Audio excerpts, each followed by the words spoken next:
विद्यार्थी मित्रांनो, मी Gayatri online academy या युट्यूब चॅनल मध्ये तुम्हा सगळ्यांचं मनापासून स्वागत करते. विद्यार्थी मित्रांनो, आज आपण बघणार आहोत अंकगणिताची पीवायक्यू. आणि पीवायक्यू पोलीस भरतीच्या दृष्टीने एकदम जास्त महत्वाचे आहे, तसेच नवोदय आणि स्कॉलरशिपच्या दृष्टीने सुद्धा खूप जास्त महत्वाचे आहे. कुठली सरळ सेवा एक्झाम असू द्या, सगळ्यांना चालणारे आहे.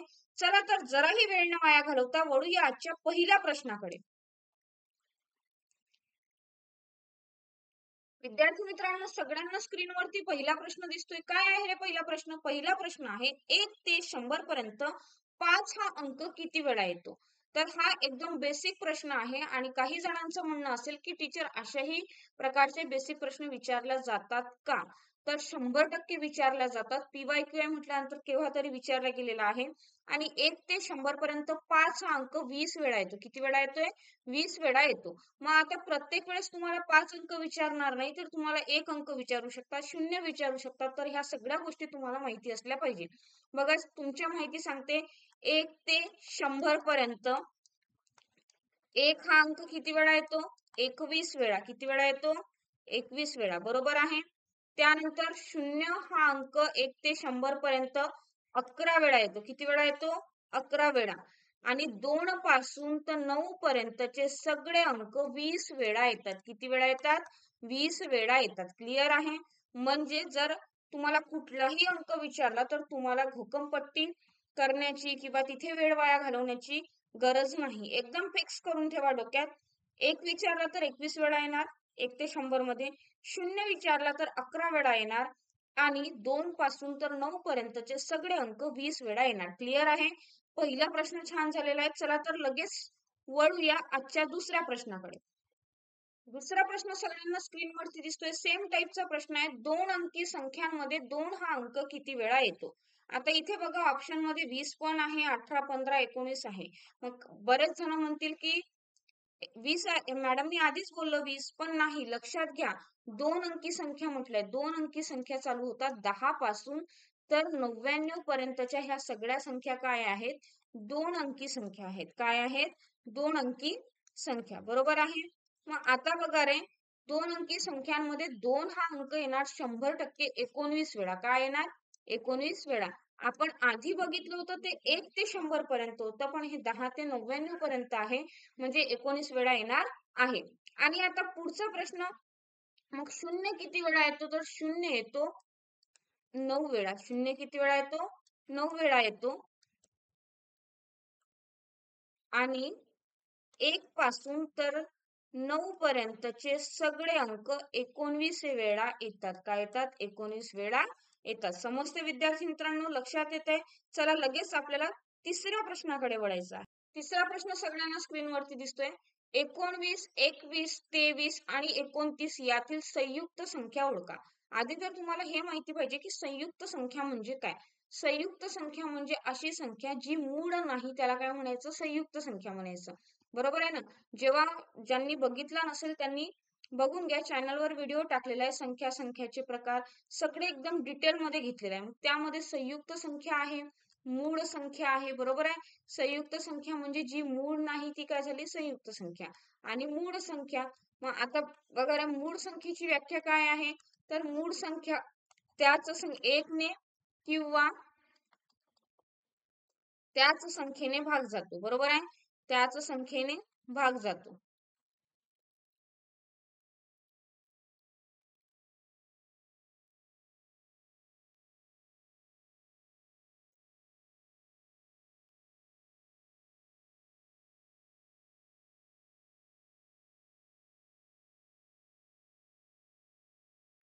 एक ने किंवा त्याच संख्येने भाग जातो.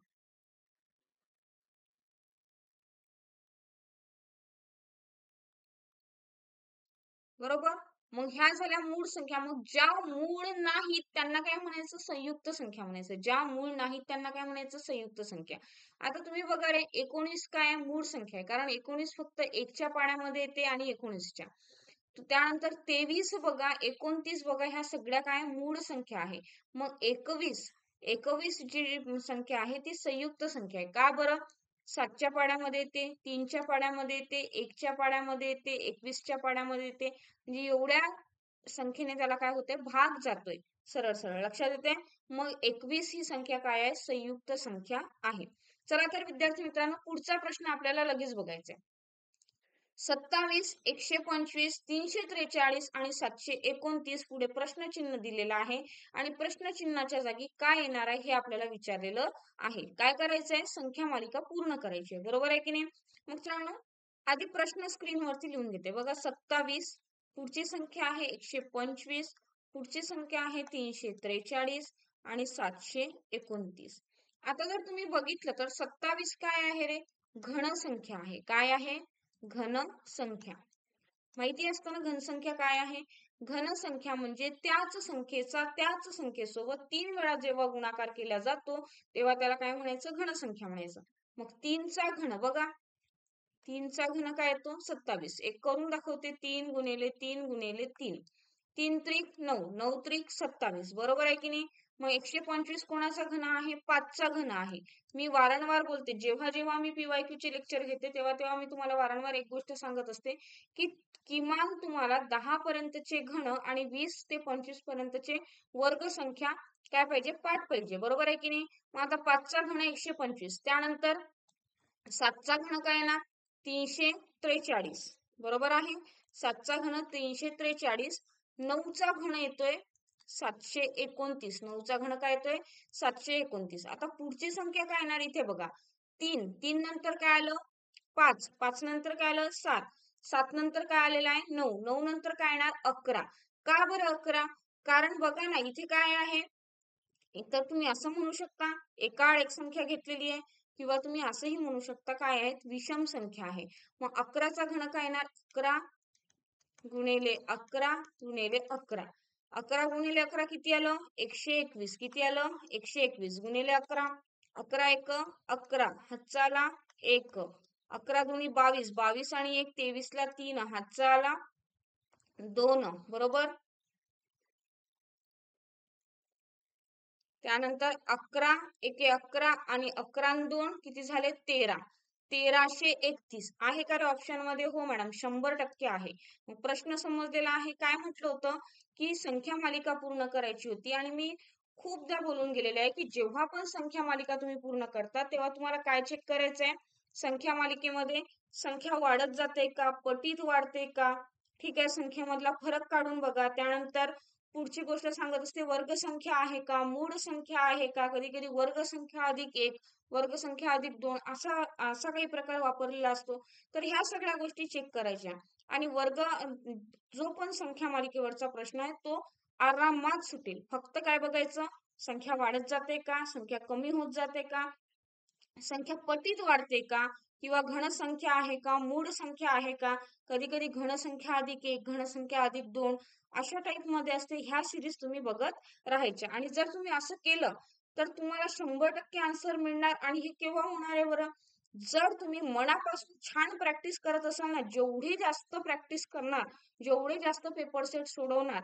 आणि मला तरी असं वाटते की गेल्या 2-3 महिन्यात कंटिन्यू आपले PYQ सिरीज घेतो. बरोबर आहे? मग PYQ सिरीज मध्ये हे सगळे प्रश्न मी वारंवार घेत आहे. मग तुमच्या कन्सेप्ट छान पद्धतीने क्लिअर होते. आणि नुसती PYQ नाही आहे, धरले PYQ आणि आन्सर, क्वेश्चन आन्सर हा आपला पॅटर्न नाही आहे. प्रत्येक प्रश्नाचं विश्लेषण मी समजावून सांगते, त्यासोबत त्याच्या आजूबाजूच्या कन्सेप्ट तुम्हाला सांगत असते. चला तर पुढचा प्रश्न आपल्याला लगेच बघायचा आहे. मित्रांनो, 36.205 मधून कोणती संख्या वजा करावी म्हणजे उत्तर 20.098 येईल, असा प्रश्न विचारलेला आहे. आणि दशांश चिन्हाची काय बेरीज वजाबाकी आहे. आणि हा सुद्धा टॉपिक डिटेल मध्ये घेतलेला आहे. हा प्रश्न आलेला आहे पोलीस भरती मुंबईला विचारलेला प्रश्न आहे 2024 चा. ठीक आहे, प्रश्न सगळे आलेले आहे, फक्त मेन्शन केलेलं नाहीये. मग आता बघा रे, तुम्हाला प्रश्न विचारलेला आहे 36.205 मधून काय करायचं आहे? अशी कुठली संख्या वजा करावी म्हणजे उत्तर काय येणार? 20.098. मग आता तुम्ही सरळ सरळ असं करू शकता ना, ह्याच संख्येमधून 20.098 मायनस करा. तुम्हाला काय येणार? आन्सर मिळून जाणार. बघा, 5तून 8 जातात का? नाही. 15, इथे किती झाले? 9, इथे किती झाला? 1. 15तून 8 गेले, किती राहिले? 7 राहिले. 9 मधून 9 गेला, 0 राहिला. एकाला 1, 6 मधून 0 गेला, किती राहिले? 0 गेला, 6 राहिले आणि 3तून 2 गेला, 1 राहिला. ठीक आहे विद्यार्थी मित्रांनो, हा प्रश्न असेच आन्सर आलेला आहे, पण असं ऑप्शन मध्ये नाहीये. सगळे गोंधळले असतील तर एक इथे प्रिंटिंग मिस्टेक झालेली आहे, टायपिंग मिस्टेक झालेली आहे. हे 29.98 आहे. काय 29.098 असं आहे. तर या प्रमाणे जर घेतलं तर याप्रमाणे ही वजाबाकी काय एकदम करेक्ट आहे. पण आपल्याला ज्या पद्धतीने विचारलं त्या पद्धतीने बघू. 36.205 मधून काय करायचं आहे रे? 29.098 वजा करायचे, बरोबर. मग 5तून 8 जाणार नाही, 15तून 8 गेले, 7 राहिले, इथे झाला 9, इथे झाला 1, 9तून 9 गेला 0, एकाला 1, इथे पॉइंट. पुन्हा 6तून 9 जाणार नाही म्हणून काय केलं 16 आणि इथे झाला 2.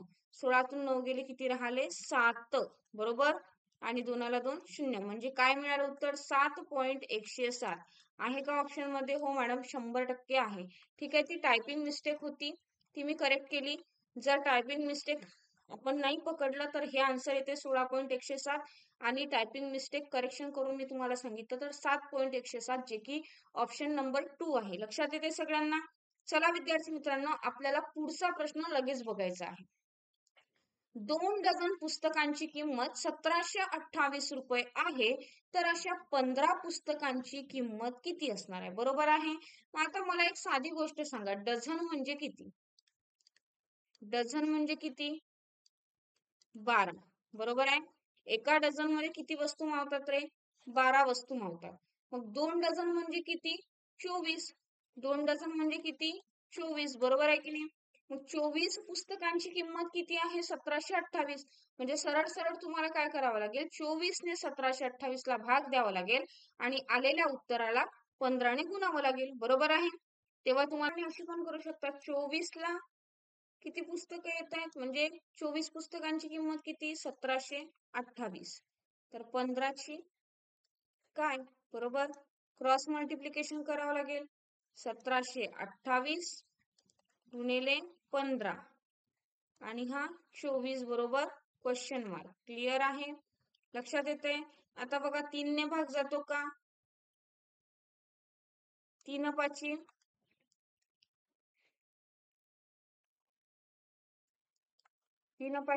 15, 3 8 24, बरोबर. 8 दुने 16, 1 राहिला, 8 1 8, 4 राहिले, 8 सकम 48, 216 गुणिले किती आलं? 216 गुणिले 5, 5 0, 6 पंच 83, 0, हातचे आले 3, 5 1 5, 5 आणि 3 8, 5 दुने 10, 1080 आहे का ऑप्शन मध्ये? हो 100% आहे. म्हणजे 15 पुस्तकांची किंमत किती मिळालेली आहे? सगळ्यांना स्क्रीनवरती प्रश्न दिसतोय. 10 मजूर रोज 6 तास आहेत. या चुकलेलं आहे, थोडं समजून घ्या. इथे 6 तास आहेत. 10 मजूर रोज 6 तास काम करून एक काम 12 दिवसात पूर्ण करतात आणि तेच काम 20 मजूर रोज 9 तास आहे. इथे काय आहे? 9 तास करून किती दिवसात पूर्ण करतील? ठीक आहे, असा प्रश्न विचारलेला आहे. मग यासाठी आपल्याकडे एक फॉर्म्युला आहे, M1 D1 H1 बरोबर M2 D2 H2. क्लिअर आहे? आणि मी हा फॉर्म्युला लक्षात ठेवण्यासाठी तुम्हाला MDH मसाल्याची ट्रिक सांगितली होती. MDH बरोबर आहे. मग बघा ना, MDH फक्त पहिलं असेल तर 1 1 लावायचं, दुसरं असेल तर 2 2 लावायचं. 2 2 व्हॅल्यू दिलेल्या आहे ना. मग M1 ची व्हॅल्यू काय आहे? 10. D1 ची व्हॅल्यू काय आहे? 12 दिवस. आणि H1 ची व्हॅल्यू काय आहे? 6 तास, बरोबर. M2 ची व्हॅल्यू काय? 20 मजूर. D2 ची व्हॅल्यू आहे का रे? नाही. D2 ची व्हॅल्यू काढायची. H2 ची काय? 9 तास, बरोबर आहे. मग 9. आता बघा, व्हॅल्यू कोणाची काढायची आहे? D2 ची. ह्या दोन गोष्टी गुणाकारामध्ये इकडे जाऊन कशामध्ये जातील? भागाकारामध्ये. मग D2 इक्वल्स टू काय येणार? 10 गुणिले 12 गुणिले 6, बरोबर, सॉरी, डिवायडेड बाय 20 गुणिले 9, बरोबर. आता बघा 10 एके 10, 10 दुनी 20. क्लिअर आहे? त्यानंतर 2 एके बेत्रिक 6, ठीक आहे. 3 एके 3, 3 त्रिक 9, 3 चौक 12, 3 चौक 12, म्हणजे तेच काम 20 मजूर 9 तास पूर्ण करून किती दिवसात पूर्ण करतील? 4 दिवसात पूर्ण करतील. किती दिवस लागणार आहे त्यांना? 4 दिवस. उत्तर समजले सगळ्यांना? हे बघा, काहीच नाहीये. जेवढं कट होते, जेवढं सिम्प्लिफाय होते तेवढं सिम्प्लिफाय करत जायचं. 10 ने 20 ला भाग जातोय, दिला. ह्या 2 ने 6 ला भाग जातोय, दिला. ह्या 3 ने पुन्हा 9 ला भाग जातोय, दिला. मग पुन्हा 3 त्रिक 9 आल्यानंतर 3 चौक 12, म्हणजे किती आला तुमचं उत्तर? 4 दिवस उत्तर आलेलं आहे. लक्षात येते विद्यार्थी मित्रांनो? चला तर थोडं शांततेत होतंय, बरोबर आहे. आता सगळ्यांना स्क्रीनवरती दिसतोय काय आहे रे? A is to B, A is to B, म्हणजे A is to B is to C. मग A is to B ची व्हॅल्यू काय आहे? गुणोत्तर प्रमाणवरचा आहे, असे प्रश्न घेतलेले आहे. डिटेलमध्ये गुणोत्तर प्रमाण या टॉपिकवर व्हिडिओ टाकलेला आहे, बरोबर आहे. चॅनलला तुम्ही बघू शकता. जे पण विद्यार्थी नवीन आहेत ते आरामात सगळे व्हिडिओ भेटून जातील. मी डिरेक्टली PYQ घेत नाहीये, आधी हे सगळे टॉपिक क्लिअर केलेले आहे. मग A is to B ची व्हॅल्यू काय? 3 4. नंतर B is to C ची काय आहे? 5 7, 5 7. मग मी ट्रिक पण सांगितली होती तुम्हाला. काय सांगितली होती? याचा गुणाकार याच्यासोबत, याचा गुणाकार याच्यासोबत आणि याचा गुणाकार याच्यासोबत, बरोबर. 3 5 15, 4 5 20 आणि 4 7 28. बघा किती सिंपल आहे. फक्त मांडणी जमली पाहिजे. जसं दिलंय तसंच मांडायचं. A is to B म्हटलंय, 3 4 लिहिलं. B is to C म्हटलंय, B ची व्हॅल्यू B च्या खाली आणि C ची व्हॅल्यू C च्या खाली, बरोबर. त्यानंतर एरो कशी दिले? 3 5 सोबत, 4 आणि 5 आणि पुढे 4 आणि 7. आता बघा रे, भाग जातोय काय? 3 5 15, 5 त्रिक 15, 5 चौक 20 आणि 28. नाही, भाग सारख्याने जात नाही. मग प्रमाण विचारलंय कशाचं? A is to C. A आणि C काय येणार? A is to C ची व्हॅल्यू मिळालेली आहे 15 28. 15 28 आहे का? A ची व्हॅल्यू 15 आणि 28. बघा इथे 28 15 आहे, पण हे आन्सर येणार नाही, कारण A ची व्हॅल्यू 15 आलेली आहे. म्हणजे काय येणार आहे? Option number 1. काय येणार आहे? Option number 1. समजते सगळ्यांना? चला तर विद्यार्थी मित्रांनो, पुढचा प्रश्न आपल्याला लगेच बघायचा आहे. एका रकमेचे दशांशे 12% दराने 4 वर्ष मुदतीचे सरळ व्याज 393.60 आहे, तर मुद्दल किती, असा प्रश्न विचारलेला आहे, बरोबर आहे. आणि फॉर्म्युला आहे सगळ्यांकडे. काय आहे रे? Simple interest is equals to PRN upon काय असते? 100, बरोबर आहे. मग सिंपल इंटरेस्ट आणि सरळ व्याज दिलेला आहे. किती आहे? 393.60, बरोबर, गुणिले प्रिन्सिपल काय आहे? प्रिन्सिपल दिलेलं नाही, म्हणून सरळ सरळ काय लिहायचं? P. त्यानंतर रेट ऑफ इंटरेस्ट 12. किती वर्ष मुदत म्हटली आहे? 4 वर्ष. किती वर्ष मुदत म्हटलेली आहे? 4 वर्ष. मग काय येणार? गुणिले 4 डिवायडेड बाय 100, बरोबर. आता तुम्ही याला कसं सॉल्व्ह करू शकता वगैरे? ज्या संख्या गुणाकारात आहे त्या भागाकारात जातील आणि ज्या संख्या भागाकारात आहे त्या गुणाकारात. मग P बरोबर 393.6 मल्टिप्लाइड बाय 100 अपॉन काय येणार? 12 मल्टिप्लाइड बाय 4, बरोबर आहे. 360 बरोबर 12 गुणिले 4. मी याला गुणल्यानंतर याचा पॉइंट निघून गेला, हे मिळालं. आणि हे जसंच्या तसं. आता बघा, आधी 4 ने भाग देऊया. 4 9 36, बरोबर आहे. खाली किती राहिले? 3 3, बरोबर. 4 7 28, 4 8 32, पुन्हा एक राहिला. 4 चौक 16 आणि हा 0 जशाला तसा. आता पुढे भाग जातो का? 12 8 96, किती आलं? 8, बरोबर. खाली 2 राहिले. 12 2 24 आणि हा 0 जसाच्या तसा. म्हणजे तुम्हाला काय उत्तर मिळालेलं आहे? 820 मिळालेलं आहे. मुद्दल किती मिळालेली आहे? 820. आहे का ऑप्शन मध्ये? हो, 100% आहे. मुद्दल मिळाली आहे सगळ्यांना 820, बरोबर. लक्षात येते विद्यार्थी मित्रांनो, काय केलेलं आहे? काहीच नाही, फॉर्म्युला वापरलेला आहे आणि जसंच्या तसं सगळं दिलेलं आहे, फक्त मांडणी केलेली आहे. संख्या मांडत असताना कशा मांडायच्या, की जेव्हा आपण फॉर्म्युला दिलाय त्या फॉर्म्युल्यामध्ये आपण व्हॅल्यू पुट केल्या, पण जेव्हा आपल्याला सॉल्व्ह करायचं आहे, सिम्प्लिफाय करायचं आहे, गुणाकाराच्या संख्या भागाकारात गेल्या, भागाकाराच्या संख्या कुठे आल्या? गुणाकारात आल्या, बरोबर. त्यानंतर 100 ने मल्टिप्लाय केल्यानंतर काय होतं? त्याचा पॉइंट निघून जातो आणि बाकी मग पॉइंट गेल्यानंतर तर आपल्याला कॅल्क्युलेशन काय एकदम सिंपल आहे. लक्षात येतंय? चला पुढचा प्रश्न आपल्याला लवकरच बघायचा आहे. विद्यार्थी मित्रांनो, सगळ्यांना स्क्रीनवरती प्रश्न दिसतोय. जेवढा प्रश्न कठीण दिसतोय तेवढा कठीण नाही. काय आहे? 0.000037 गुणिले 3 भागिले किती आहे? 1.11, बरोबर आहे. मग आता मला एक सांगा, हे किती घर सोडून पॉइंट आहे? 1 2 3 4 5 6. मी काय करते याला?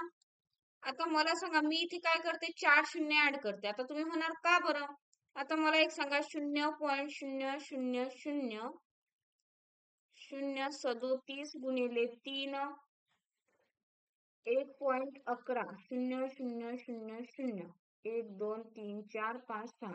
आता तुम्ही म्हणणार मॅडम तुम्ही शून्य का ऍड केले? कारण मला सांगा, पॉइंट नंतरच्या शून्याचं काही महत्व नसतं. मग आता बघा, इथे आणि इथे काय झालंय? सेम घर सोडून पॉइंट झालाय. काय झालंय? सेम घर सोडून पॉइंट झालेलं आहे. मग तुम्ही याला असं लिहू शकता रे, 37 गुणिले 3 डिवायडेड बाय 1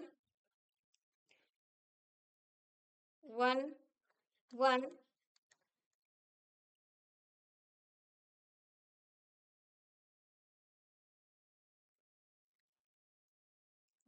आता बघा रे, तुम्ही याला असं लिहू शकता, 37 गुणिले 3 आणि 0. का बरं? कारण वरचे आणि खालचे पॉइंट सेम झाले होते, म्हणून आपण काय केलं? डिरेक्टली त्याला कट केलं.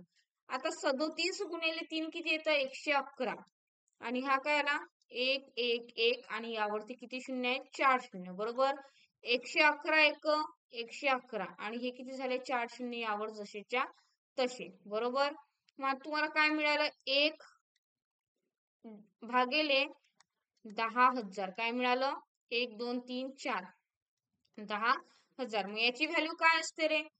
आता तुम्हाला हे गोष्ट माहिती आहे ना, आपण काय करतो? 1/10 असेल तर 0.1, 1/100 असेल तर 0.01. म्हणजे खाली जेवढे शून्य आहे तेवढे घर सोडून पॉइंट देतो. मग खाली किती घर आहे? 4 शून्य आहे. मग आपल्याला देताना 0.0001 असं उत्तर लिहावं लागेल. म्हणजे 4 घर सोडून पॉइंट द्यावं लागेल. आहे का 4 घर सोडून पॉइंट? 100% ऑप्शन 2 मध्ये काय आहे? 4 घर सोडून पॉइंट आहे. लक्षात येते विद्यार्थी मित्रांनो? विद्यार्थी मित्रांनो, आपले आजचे प्रश्न संपलेले आहेत. ठीक आहे. प्रश्न कसे होते हे मला कमेंट बॉक्स मध्ये नक्की सांगा. त्यानंतर काही प्रश्न सिंपल होते तर काही प्रश्न मॉडरेट होते आणि असेच प्रश्न तुमच्या पोलीस भरतीला विचारले जाणार आहेत. सगळे PYQ होते, 2024 चेच होते, खूप लांबचे पण नव्हते. त्यामुळे प्रश्न तुम्ही चाळून बघू शकता आणि एकदम छान पद्धतीनं, सोप्या पद्धतीनं समजावून सांगितलेलं आहे. तर प्रत्येक गोष्ट छान पद्धतीने समजून घ्या, कन्सेप्ट क्लिअर करा. भेटूया आपण अशाच एका नेक्स्ट व्हिडिओमध्ये छान कंटेंट सोबत. तोपर्यंत तुमचा अभ्यास तुम्ही एकदम मनापासून करत राहा आणि गर्दीतून वर्दी नक्की मिळवा. चला तर बाय. आणि व्हिडिओ आवडल्यास नक्की लाईक करा, सबस्क्राईब करा आणि जास्तीत जास्त लोकांपर्यंत शेअर करा. आणि एक खणखण लाईक आणायला काहीही लागत नाही, त्यामुळे तुम्ही लाईक करा आणि तुमच्या मित्रमैत्रिणींपर्यंत जास्तीत जास्त शेअर करा. चॅनलवर नवीन असाल, अजूनही चॅनल सबस्क्राईब केलं नसेल तर नक्की करून घ्या. चला तर विद्यार्थी मित्रांनो, बाय.